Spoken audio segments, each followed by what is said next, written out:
Hi everyone, I'm Hui Lu. Today I'm going to introduce the Quicksort algorithm to you guys. The algorithm is used to effectively sort a list of numbers or strings, and it takes two steps to implement, which are partition and recursion. Okay, now let's get into it. Alright, now we will introduce the algorithm first, and then we'll try to implement it with the Python code. Let's start with the partition function.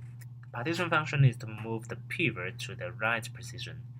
Theoretically, we can set any element in the list as pivot, and in our example, we will set the last element as pivot.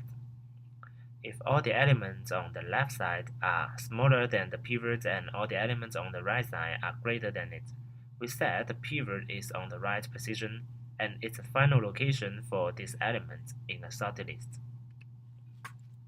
To find the final location of the pivot, we temporarily set the location to the first element. Then we move all the elements less than the pivot ahead of the location.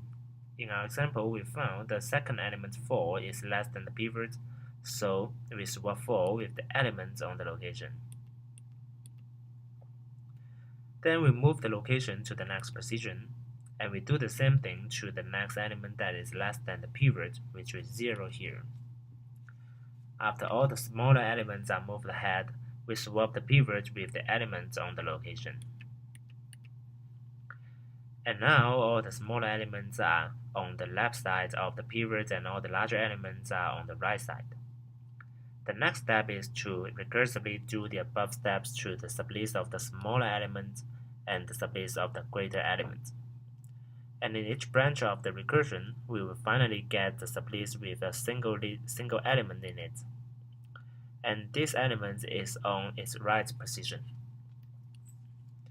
When all the elements are on their right positions, the whole list is sorted.